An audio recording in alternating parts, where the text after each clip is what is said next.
जय गुरु जी। शुक्राना गुरु जी। गुरु जी महाराज का लख लख शुक्राना और सारी संगत का भी शुक्राना। गुरु जी के चरणों में कोटि कोटि प्रणाम और सारी संगत को जय गुरु जी। संगत जी, गुरु जी ने इस काबिल हमें समझा है कि ये सेवा बख्शी है कि हम सारी संगत के साथ सत्संग को शेयर कर सकें। संगत जी, जो भी हम बोलते हैं उसमें गुरु जी की ही मर्जी होती है। जो गुरु जी हमसे बुलवाना चाहते हैं वही हम बोल सकते हैं। गुरु जी की आज्ञा के बिना, गुरु जी के हुक्म के बिना हम कुछ भी बोलने का सोच भी नहीं सकते। संगत जी, गुरु जी से जुड़ना इतना आसान नहीं होता। गुरु जी ने किसे और कब अपने साथ जोड़ना है वो तो संगत जी सिर्फ गुरु जी ही जानते हैं। गुरु जी के साथ जुड़ना अपने आप में ही एक बहुत बड़ी ब्लेसिंग है। पता नहीं वो कौन सी ऐसी रूह होती है जिसे गुरु जी अपने साथ जोड़ते हैं। नहीं तो संगत जी, हमने तो इतने पाप किए हैं। हम हर पल ना जाने ऐसे कितने पाप करते हैं, उसके बावजूद भी गुरु जी हमें अपने साथ जोड़ते हैं। संगत जी, गुरु जी कहते हैं कि अगर किसी फैमिली में से एक सदस्य भी मेरे साथ जुड़ता है तो पूरी फैमिली को उसका आशीर्वाद मिलता है। संगत जी, गुरु जी हमेशा कहते थे कि नीवा होके रहो, अपनी तरफ से सबके साथ अच्छा करो। संगत जी, जो आज का सत्संग है हमारे साथ रेखा आंटी जी ने शेयर किया है। रेखा आंटी जी को बहुत समय से गुरु जी के मैसेज आ रहे थे कि अपने एक बड़े सत्संग की तैयारी कर ले। लेकिन संगत जी, आंटी जी को आंटी जी काफी टाइम से सत्संग को डिले करते जा रहे थे। फिर 2-3 दिन से जब भी वो सत्संग सुनते तो उन्हें यही मैसेज मिलता कि सत्संग शेयर कर, तेरा बहुत बड़ा कष्ट में टालना है। तो संगत जी, वो कहते हैं ना कि सत्संग करन वाले दा ते सत्संग सुनान वाले दोनों दा भला हुंदा है। संगत जी, पता नहीं गुरु जी ने कौन सी ऐसी ब्लेसिंग आंटी जी को देनी है और पता नहीं कौन सी ऐसी ब्लेसिंग सारी संगत को देनी है। जो ये सत्संग सुनेगा संगत जी, और जो सत्संग को शेयर करता है, गुरु जी कहते हैं उसका भी भला होता है। इसलिए संगत जी, सत्संग को पूरा जरूर सुने और शेयर भी जरूर करें। संगत जी, जब हम सत्संग को शेयर करते हैं तो गुरु जी की ब्लेसिंग हम सब तक पहुंचती है, वो संगत तक भी पहुंचती है और सबका कल्याण भी होता है। संगत जी, इसलिए आंटी जी का जो भी सत्संग होगा वो गुरु जी की इच्छा से ही होगा। हम संगत जी कुछ भी सोचें, कोई भी प्लान बनाएं, लेकिन होता वही है जो गुरु जी का हुक्म होता है, गुरु जी की जो प्लानिंग होती है। संगत जी, गुरु जी की प्लानिंग के सामने हमारी प्लानिंग किसी काम की नहीं होती। उनके आगे हमारे सारे प्लान फेल हो जाते हैं।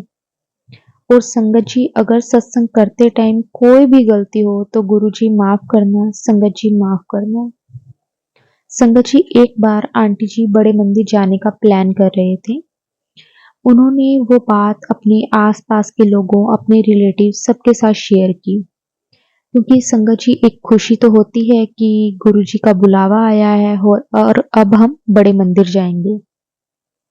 लेकिन फिर उनका वो प्लान कैंसिल हो गया किसी रीजन के कारण। फिर संगत जी कुछ टाइम के बाद आंटी जी ने डुगरी मंदिर जाने का प्लान बनाया। उसके कुछ टाइम के बाद संगत जी वो भी प्लान कैंसिल हो गया। फिर संगत जी, आंटी जी को एक मैसेज मिला, गुरु जी का ही वो मैसेज था कि अपनी हर एक गल सबनू ना दसिया कर, टोक लग जाती है। संगत जी, लेकिन आंटी जी सोचते थे कि हम गुरु जी की शरण में हैं तो नजर वगैरह तो लगती ही नहीं है। लेकिन संगत जी, आंटी जी के साथ ऐसा ही होता था, जब कोई अपनी बात वो किसी के साथ शेयर कर लेते तो उनके काम बनते बनाए रुक जाते थे, वो काम उनके बीच में ही रुक जाते थे। लेकिन फिर आंटी जी को गुरुजी के मैसेज आने लगे कि अपनी जो भी गल है वो किसी नाल शेयर नहीं करनी। फिर एक सत्संग में गुरुजी ने उन्हें आंसर दिया। एक आंटी जी के साथ भी सेम ऐसी ही प्रॉब्लम होती थी। जब भी वो अपनी बात किसी के साथ शेयर करते तो उनका वो काम नहीं बनता था। तो उन्हें गुरुजी ने बताया कि बंद मुट्ठी लख दी जे खुल जावे ता कख दी। गुरुजी ने उन्हें कहा कि जब तक आपका कोई काम ना बन जाए तब तक अपनी कोई भी बात किसी के साथ शेयर नहीं करनी। इससे उस काम में आपके रुकावट आने लगती है। वो आपके काम बनते बनाए रुक जाते हैं। उसके बाद संगत जी आंटी जी भी ट्राई करते थे कि वो किसी से कोई भी बात ना करें। संगत जी इसके साथ साथ आंटी जी की एक चीज और आंटी जी महसूस कर रहे थे। जब भी उनके किसी काम में रुकावट आती थी तो उनके जो आसपास का जो माहौल था उसमें बहुत ज्यादा नेगेटिविटी हो जाती थी। बिना किसी बात से घर में झगड़े होने लगते थे या फिर हेल्थ इशू हो जाते थे। मतलब किसी ना किसी तरह की प्रॉब्लम हो जाती थी जिससे उनके पूरे घर का उनका सबका जो मूड था वो ऑफ रहता था। एक तो पहले जो भी काम थे वो नहीं बनते थे और ऊपर से और इशू और क्रिएट होने लग जाते थे। फिर संगत जी जैसा आंटी जी ने हमें बताया कि उनका बड़े मंदिर और डुगरी मंदिर जाना नहीं हो पाया। आंटी जी इस बात से बहुत उदास हो गए थे क्योंकि घर का माहौल भी बहुत ज्यादा खराब हो गया था। लेकिन संगत जी गुरुजी अपने बच्चों को उदास नहीं देख सकते। उसके बाद संगत जी गुरुजी के बर्थडे पर गुरुजी ने आंटी जी को लुधियाना में जो सत्संग था उसका इनविटेशन किसी संगत के जरिए पहुंचाया और आंटी जी वहां गए। संगत जी गुरुजी के जो मैसेज होते हैं वो हमें अवेयर करने के लिए होते हैं। वो हमारे लिए कोई ना कोई जो हमारा क्वेश्चन होता है उसमें उसके आंसर होते हैं। हम पे अगर कोई कष्ट आने वाला होता है तो वो कष्ट काटने के लिए होते हैं। संगत जी इसी तरह से आंटी जी को एक मैसेज और बहुत टाइम से आ रहा था कि मंत्र जाप करया कर। मंत्र जाप नाल तेरे जो भी प्रॉब्लम्स है सब दूर हो जाएंगी। लेकिन संगत जी आंटी जी अपने बिजी शेड्यूल के कारण वो डेली मंत्र जाप नहीं कर पा रहे थे। तो संगत जी मंत्र जाप कंटिन्यू नहीं हो पा रहा था आंटी जी से। लेकिन संगत जी गुरु जी ने उसका सोल्यूशन भी निकाला। उसी दिन आंटी जी को एक सत्संग के जरिए आंसर दिया गया कि अगर तुम मंत्र जाप खुद नहीं कर सकते तो टीवी या फिर मोबाइल पर मंत्र जाप को चला सकते हो, उसे प्ले कर सकते हो। उसकी जो ऑडियो है वो सुन के उसके साथ साथ आप बोल सकते हो। तो संगत जी उसके बाद आंटी जी ने अपने मोबाइल पर डेली मंत्र जाप चलाना शुरू कर दिया। घर का काम करते करते उसके साथ साथ वो सुनते रहते और बोलते रहते।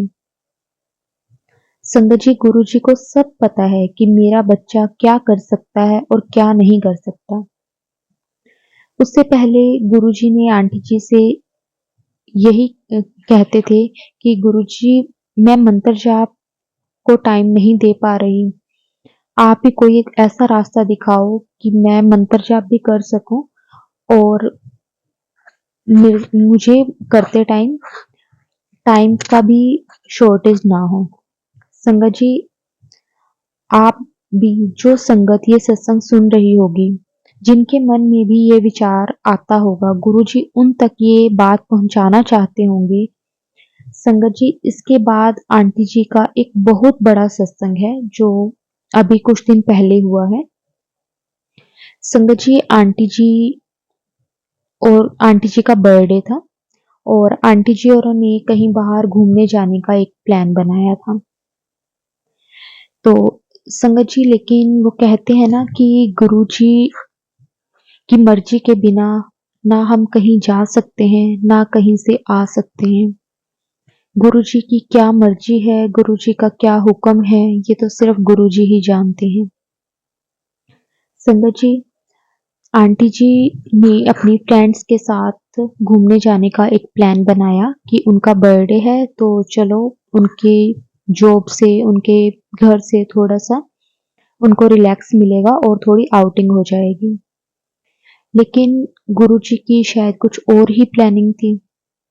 जिस दिन उन्होंने जाना था उससे एक रात पहले उनकी मदर की अचानक से तबीयत खराब हो जाती है।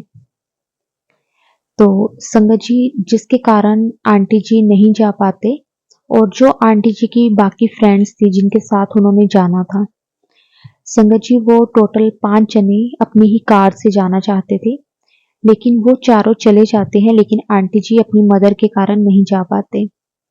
उसके बाद संगत जी जब वो जाते हैं तो आंटी जी का मूड बहुत ज़्यादा ऑफ होता है कि मैंने अपने बर्थडे का प्लान कुछ इस तरह से किया था, लेकिन उन्हें ये भी था कि मैं अपनी मदर को छोड़ के भी नहीं जा सकती। मेरे घूमने से ज़्यादा मेरी माँ मुझे इम्पोर्टेंट है।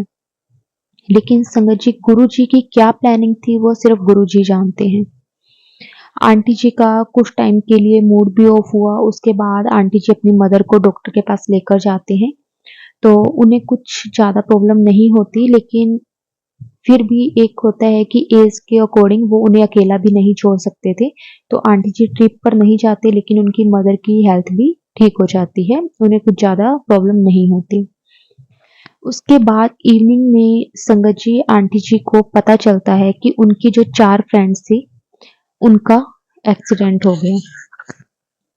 लेकिन संगत जी, गुरु जी ने किस तरह से आंटी जी को संभाला, किस तरह से आंटी जी की रक्षा की।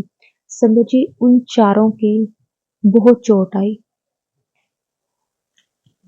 कुछ ऐसा भी नहीं हम कह सकते कि कुछ उनके साथ बहुत ज़्यादा बुरा हुआ, लेकिन हाँ, उन्हें इस तरह से चोट आई कि उन्हें जैसे किसी के हाथ में फ्रैक्चर हो गया, किसी के सिर पे काफ़ी ज़्यादा लगी, इस टाइप में कि सबको 1 डेढ़ महीने का रेस्ट करना पड़ा। लेकिन संगत जी, आंटी जी जॉब करते थे और उनका घर उन्हीं की सैलरी से, उनकी जॉब से ही चलता था। अगर आंटी जी, संगत जी उस दिन चले जाते, तो अगर उन्हें भी कुछ हो जाता, गुरुजी ने ना जाने उन पे कौन-सा ऐसा कष्ट था जो गुरुजी ने उस टाइम काटा। संगत जी कहते हैं गुरुजी 90% वो जो कष्ट होता है वो खुद पर ले लेते हैं और सिर्फ 10% ही हमें भुगतना पड़ता है। लेकिन उस 10% में संगत जी, अगर आंटी जी को कुछ होता, अगर वो 1 या 2 महीने के लिए बेड रेस्ट करते, तो संगत जी उनकी जॉब तक जा सकती थी, क्योंकि वो एक प्राइवेट जॉब ही करते थे। लेकिन संगत जी, गुरुजी को सब पता है कि मेरे बच्चों के लिए क्या सही है, क्या नहीं सही। संगत जी, अगर उस दिन आंटी जी चले जाते, तो उनकी जॉब भी जा सकती थी और उनका जो घर का जो खर्चा था, जो सिर्फ आंटी जी ही चला रहे थे, संगत जी वो भी रुक जाता। उसके बाद संगत जी, आंटी जी ने गुरुजी का इतना शुक्राना किया कि गुरुजी, आपने ही मेरा हाथ पकड़कर मुझे रोक दिया। मम्मी की तबीयत का तो सिर्फ एक बहाना आपने बनाया कि मैं ना जा पाऊँ। क्योंकि संगत जी, गुरुजी कभी भी अपने बच्चों पर कष्ट नहीं आने देते, वो कभी भी उनको दुःख में नहीं देख सकते। अगर हम पे कोई प्रॉब्लम, कोई कष्ट आता है तो सिर्फ हमारे कुछ ऐसे पिछले कर्म होते हैं जिसकी वजह से हमें सर्वाइव करना पड़ता है। उसके बाद संगत जी, क्या होता है कि एक छोटा-सा सत्संग और है इसी के बीच, कि आंटी जी जहाँ पे जॉब कर रहे थे, आंटी जी की जॉब वैसे तो अच्छी चल रही थी, लेकिन उनके जो कलीग्स थे, जो उनके साथ काम करते थे, लेकिन कहते हैं ना संगत जी कि आजकल कोई किसी की तरक्की देखकर खुश नहीं होता। हर एक इंसान यही चाहता है कि किसी न किसी तरह से उसको नीचे गिराया जाए। संगत जी, ऐसा ही आंटी जी के साथ हुआ। आंटी जी को एक प्रोजेक्ट मिला था कि जो उन्होंने 1 मंथ में कंप्लीट करना था, और उनकी एक पूरी टीम थी जिसमें 7 से 8 मेंबर थे, और एक सेम प्रोजेक्ट उनके ही जो कंपनी में थे उनको मिला। उसमें भी सेम थे कि 7 से 8 मेंबर थे। इस तरह से उनके कंपनी में 2 प्रोजेक्ट चल रहे थे। एक एक टीम थी और एक दूसरी टीम थी जिसमें सब में 7-8 मेंबर थे। लेकिन संगत जी क्या होता है कि जो दूसरी टीम के लोग होते हैं, उनके जो ओनर होते हैं, जो उनके मालिक होते हैं, जो भी उसको मैनेज कर रहे होते हैं, वो उनको एक टाइम पीरियड देते हैं कि इस टाइम पीरियड में आपको ये जो प्रोजेक्ट है वो कंप्लीट करना है।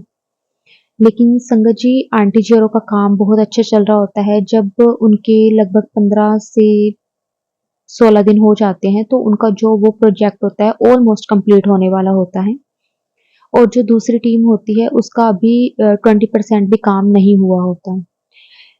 तो उनकी जो टीम मेंबर्स होते हैं वो ये चीज़ देखकर काफ़ी ज़्यादा परेशान हो जाते हैं कि अगर इनसे पहले हमने ये प्रोजेक्ट ना कंप्लीट किया तो हमारी जो सैलरी है वो कट हो जाएगी और इनको जो एक्स्ट्रा इनकम मिलेगी। तो संगत जी उसके कारण वो अपने ही कुछ प्लान्स बनाने लग जाते हैं ताकि जो आंटी औरों की टीम थी उसको नीचा दिखाया जाए और उनका वो प्रोजेक्ट बीच में ही रोक दिया जाए। संगत जी आज के टाइम में बहुत सारे ऐसे हैं, अ, हाँ, ये तो चलो बाहर के लोग हैं जो इस तरह से करते हैं, कई बार तो अपने ही ऐसे करने लग जाते हैं कि वो सोचते हैं कि दूसरा मेंबर अपने फैमिली मेंबर ही दूसरे की तरक्की नहीं देख सकते।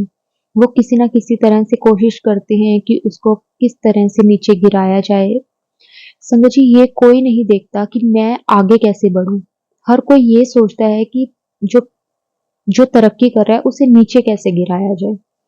मेहनत करके आगे बढ़ो वो अलग चीज़ है, लेकिन दूसरे को नीचा गिरा के आगे बढ़ना वो चीज़ गुरुजी देखते हैं, गुरुजी उसका इंसाफ भी करते हैं। इसी तरह संगत जी आंटी जी के साथ भी हुआ।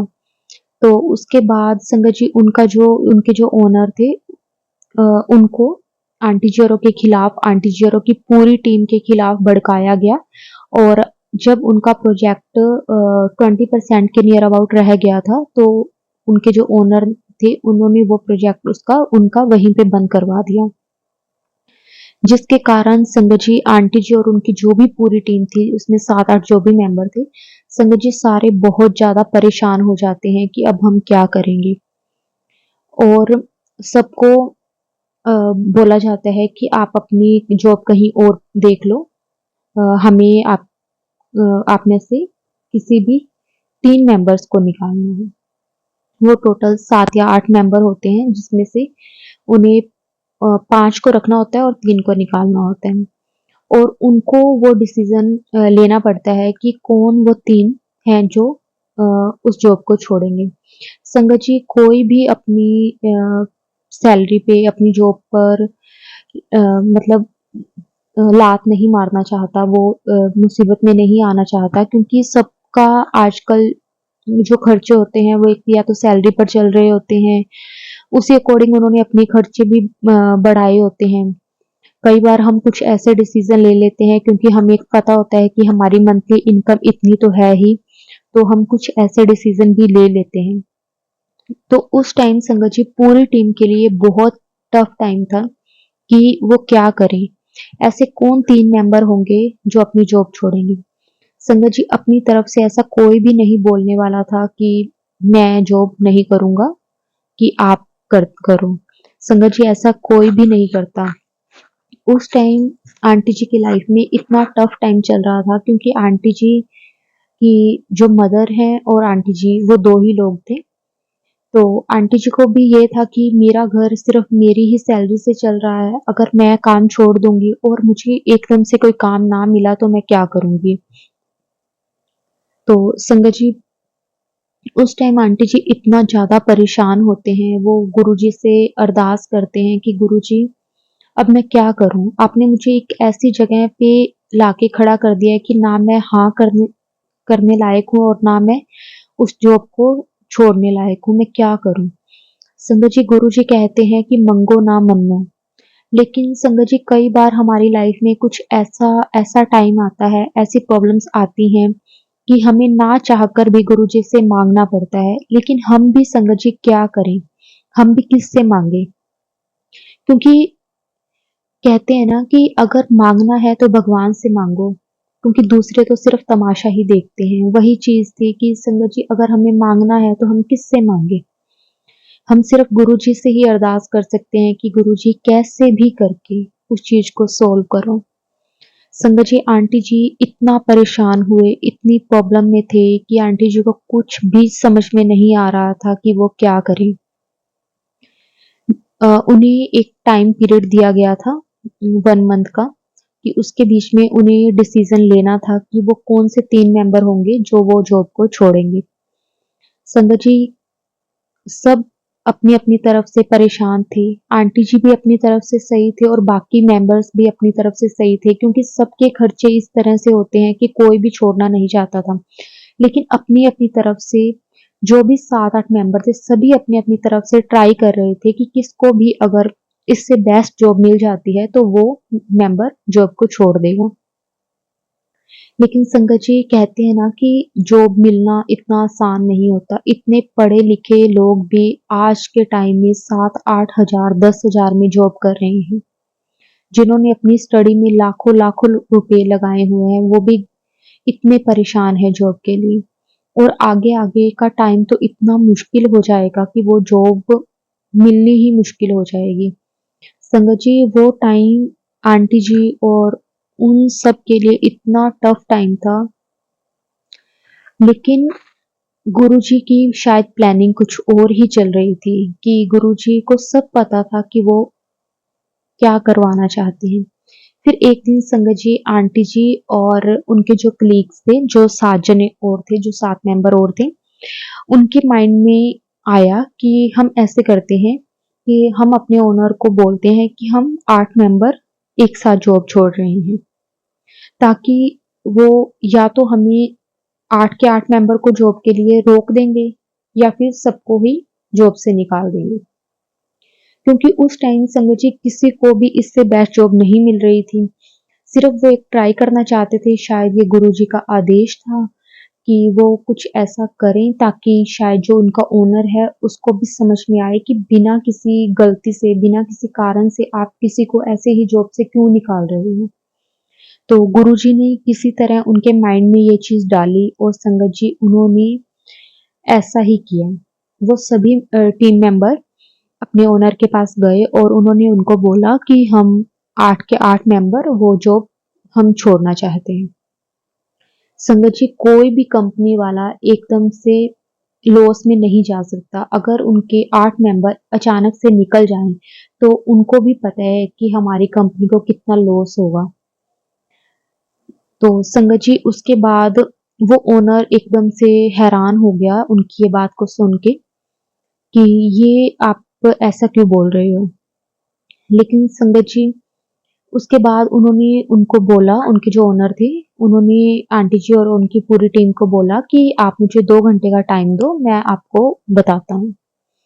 संगत जी आंटी जी और सब अंदर ही अंदर अरदास तो यही कर रहे थे कि जो भी हो गुरुजी बस आपकी मर्जी से हो, कुछ भी गलत हमारे लिए ना हो। लेकिन समझ गुरुजी कभी भी हमारे लिए गलत होने ही नहीं देख सकते। गुरुजी कभी नहीं हमारे लिए गलत होने दे सकते।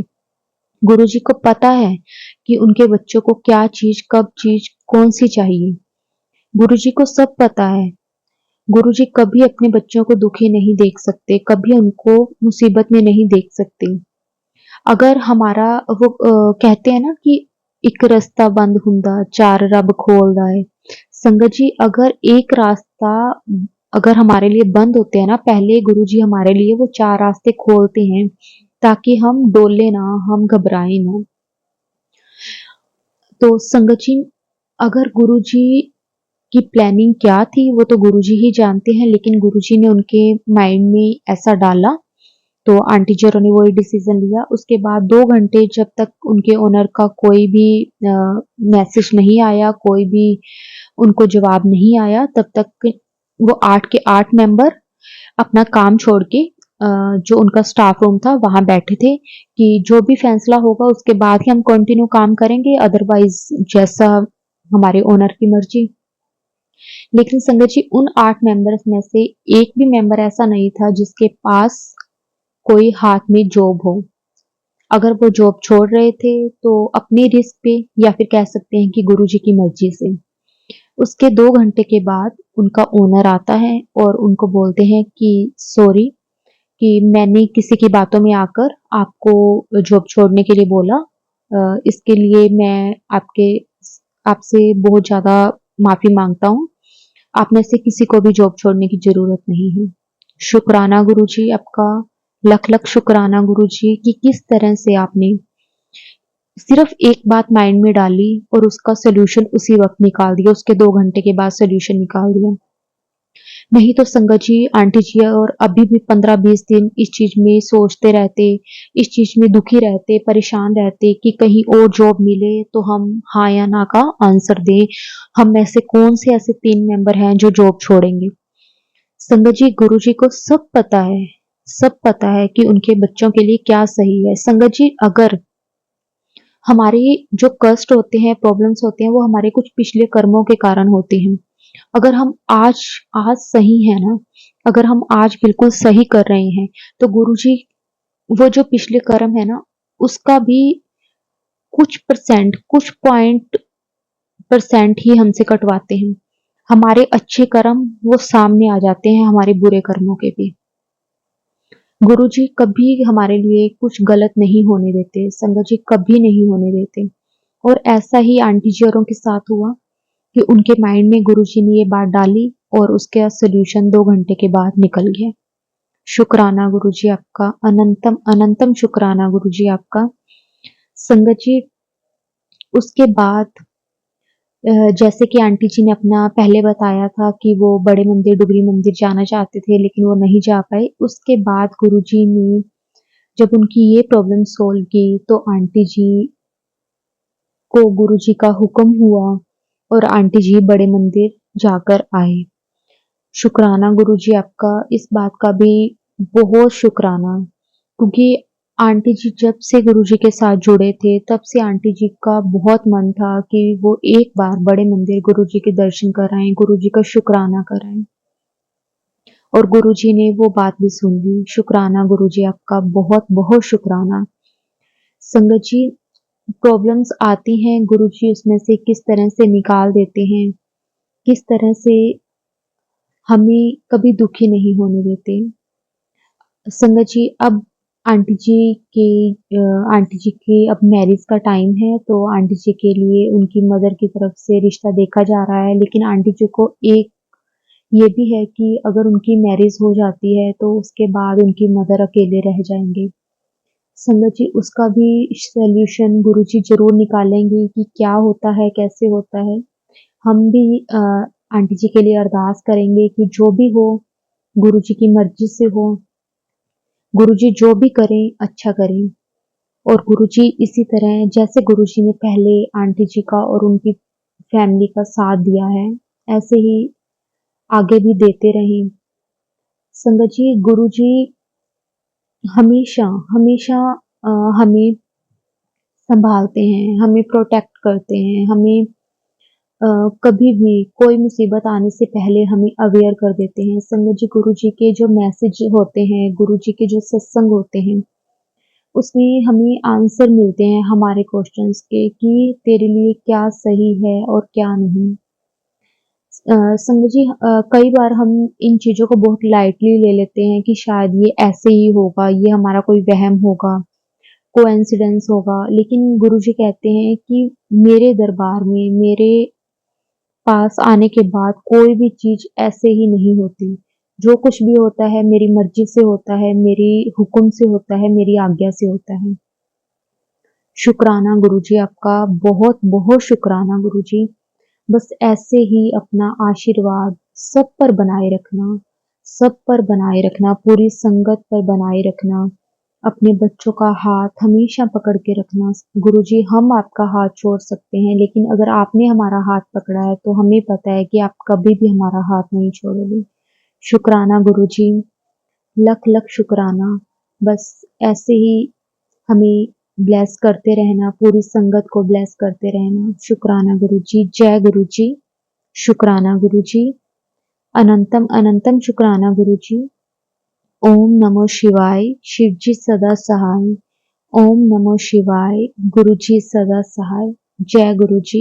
शुक्राना गुरु जी।